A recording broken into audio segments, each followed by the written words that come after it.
Hello, and welcome back to another Pen Talk.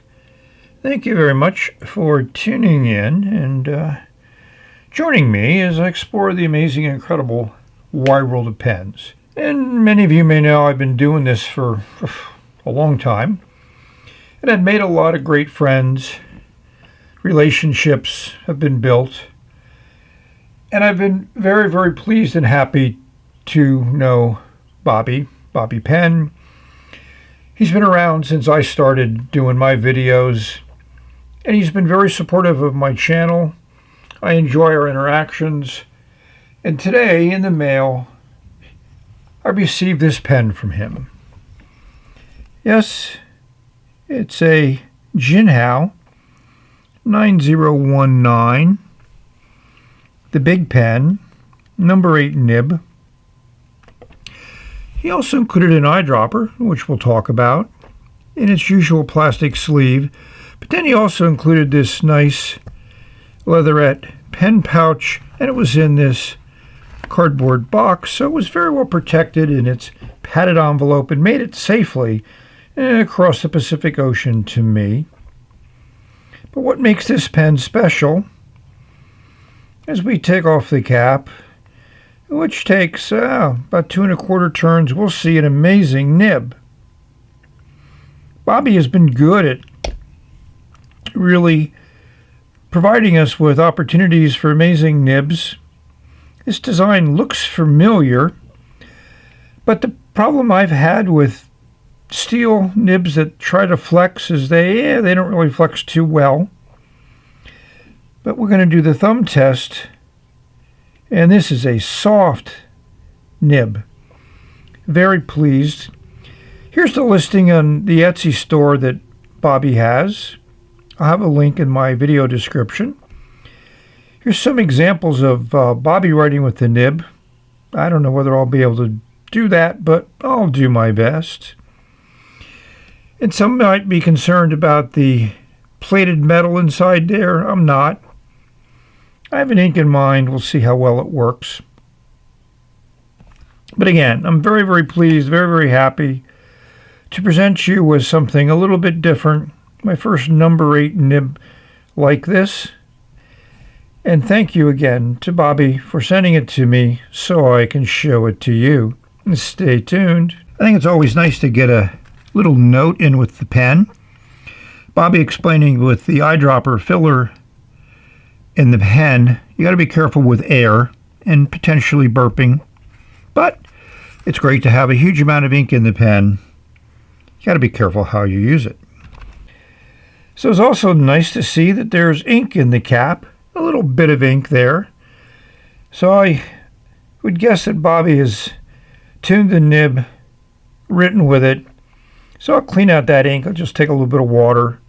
And I'll also flush the nib and feed just to make certain it's really clean before I put in my ink. So I just rinsed out the cap.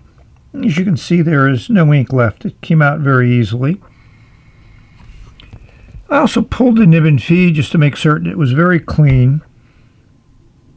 And I'm impressed with the feed. That's a huge channel, which is what you want to feed a lot of ink to a nib that's going to flex. I'm impressed that Bobby found some number 8 steel nibs and was able to work his magic on them with a nice long slit. Those cutouts to give it that flexible features. You can see how that slit allows the nib to really open up nicely. As you know, I needed to do more exploration. Here we have a feed I pulled out of the 9019. It has that little extension on the end where the feed in Bobby's pen does not. That channel is similarly open, but I think it's a little bit more open in the feed that Bobby has provided with the Flex Nib. And if you turn it over, the fins are much different on the other side. There's a lot of similarity. 8mm feeds. They're both 8mm feeds. And if we compare the nibs, we'll see they're similar size. They have those cutouts at the end.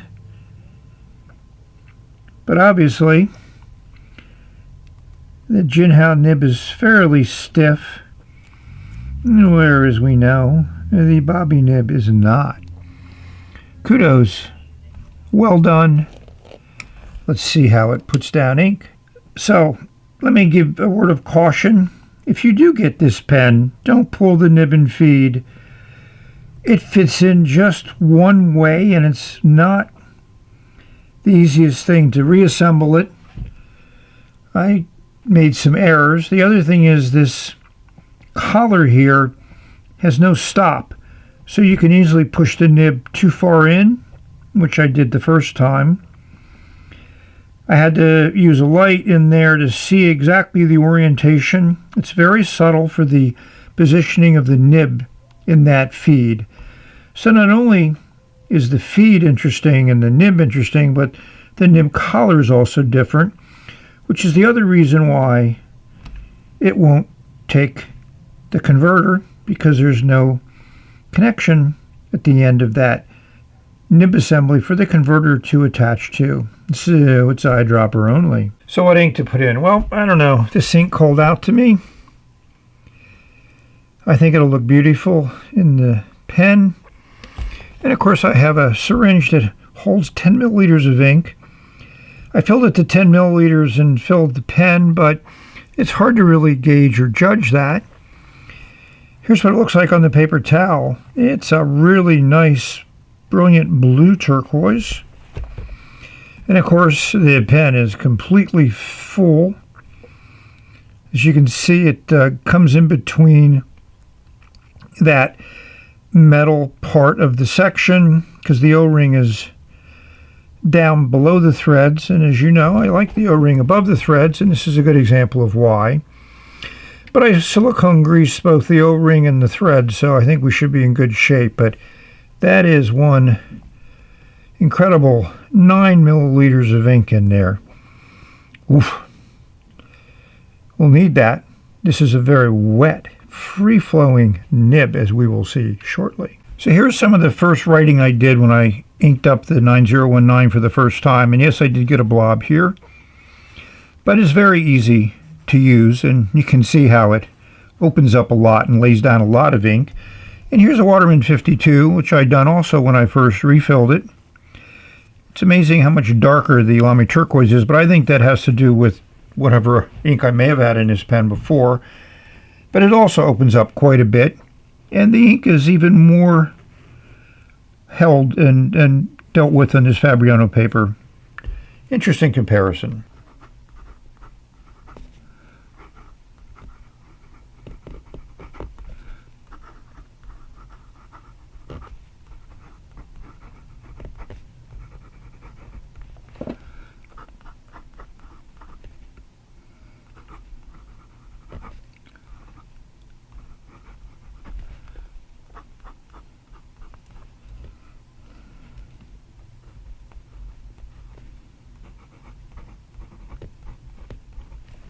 So I would say this is about the softest steel nib I've ever used, and it lays down a phenomenal amount of ink. You can see how it is pooled here. Usually I get some spreading on this Fabriano paper, but it appears to be handling the Navajo turquoise ink very well. This nib is super smooth, and with just the slightest amount of pressure it opens up. So it's a practiced hand, and I think one of the challenges, people talk about how great flex nibs are, but they require a different writing style than a normal nib would. And you got to be very careful about the pressure you lay down, and obviously only pressure on the downstrokes, because that's how the nib is designed to work.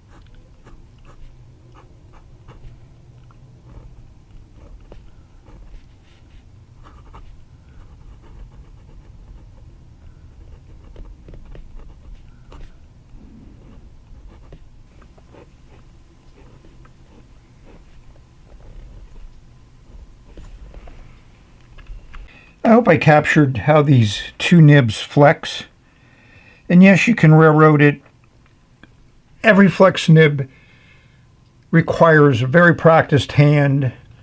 You got to make certain that you let the feed keep up with the flow that you're demanding by flexing. With the right hand, the right environment, the right preparation, and the right understanding, they can be a fun nib to write with. Just to show you that the size of the nib and the flexing of the nib are somewhat related, but not exactly. The 9019 number 8 nib is huge compared to that Waterman vintage number 2 nib. But as you can see from the writing, Waterman lays down a finer line and with about the same amount of pressure widens up almost as much as the number 8 nib. Similar ink, even though it's different between the two nibs, both of them serve their purpose very well.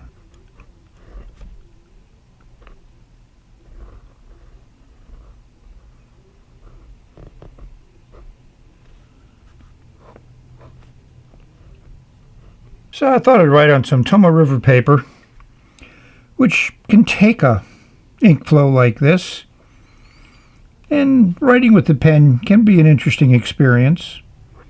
Again, practiced hand, and if you exceed what the feed can provide, you will get some railroading, but as you can see, it recovers quickly. So you just need to slow down, get the feel of the nib on the paper and the ink flow when you're trying to write with a Flex Nib. So if this nib interests you and you'd like to give it a try, it's available on Etsy, and I'll put a link to that listing in my video description. And don't be concerned about how much might be left available and how many people have it in their cart or whatever, because Bobby makes these nibs as needed. So therefore, if he runs out of inventory, it may take him a week or two to make another one. But if you're interested, order it and you'll get yours to try. And it is a unique nib, definitely worth experiencing, and definitely a good writing experience. Try it out. So what are my final comments about the Bobby Flex Nib? I have to admit that it's one of the finest steel flex nibs that I've used in a new modern pen. So I'm impressed with the work that he did. It's extremely smooth and easy to use with no pressure whatsoever, and then a little pressure opens up. I think it's a true flex nib. The flow is great. This Navajo turquoise or turquoise of the Mesa, depending upon whether you buy an old bottle or a new bottle, is a very wet ink and an easy flowing. Probably not the best ink to put in this pen because the pen is already easy flowing, so that even increases it more. It's a good nib, it feels good in the hand, and we compared it to a vintage Flex Nib, and it is pretty close. So that is a good testament to the design that Bobby did. So with that, we've come to the conclusion of this video. I hope it finds everyone safe, healthy, and happy, enjoying your pens, putting down some ink, sometimes a lot of ink, depending upon the nib and the ink that you're using, and enjoying that. So that's the pleasure of writing. So I want to thank everyone for watching. Hopefully you have a wonderful pen day, week, month, year.